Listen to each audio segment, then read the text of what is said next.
Hello friends, welcome to my channel. कसे आहात तुम्ही सगळे? निवेद गेला सकाळी स्कूलला आणि निवेदचे डॅडीसुद्धा गेले. घरातली सगळी कामं आवरून मी आली मच्छी घ्यायला. लेट झाल्यामुळे मच्छी तर काय मला जास्त मिळाली नाही.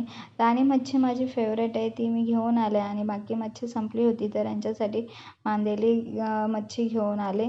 त्यानंतर निवेदचा यायचा टाईम झाला तर मी मच्छी जी आहे मॅरिनेट करून ठेवली आणि त्याला घेऊन आले.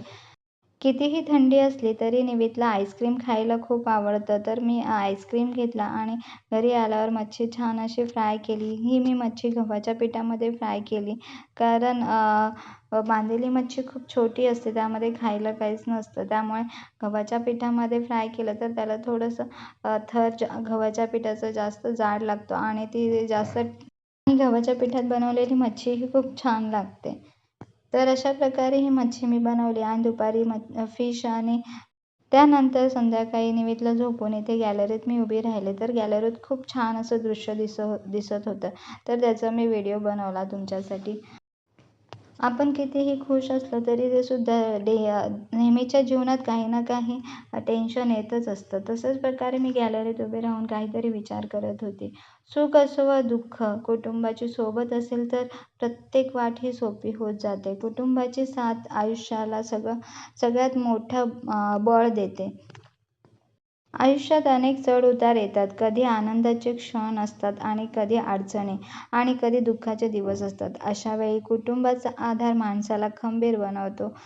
सुखाच्या क्षणी कुटुंब आनंद दुप्पट करतो आणि दुःखाच्या काळात आपली वेदना शांतपणे समजून घेणे, कोणतीही अपेक्षा न ठेवता आपल्यासाठी सदैव उभं राहणे, हीच कुटुंबाची खरी ओळख आहे. कुटुंबासोबत असताना कोणतीही वाट कठीण वाटत नाही, कारण आपल्याला माहिती असतं की आपण एकटे नाही आहोत. म्हणूनच कुटुंब हे आपल्या आयुष्यातलं सर्वात मोठं भाग्य आणि ताकद आहे.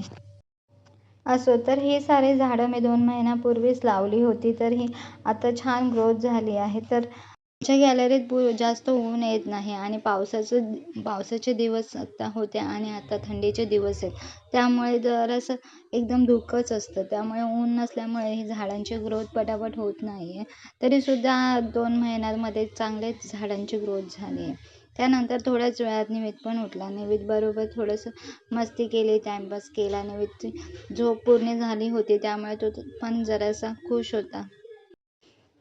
त्याचा पण मूड थोडा फ्रेश होता. तो खेळत होता. त्यानंतर त्यालाही चहा नाश्ता दिला आणि आम्हाला आज जायचं होतं हळदीला. तर तसंच एन्जॉय करून, टाईमपास करून आम्ही निघालो संध्याकाळी हळदीला जायला.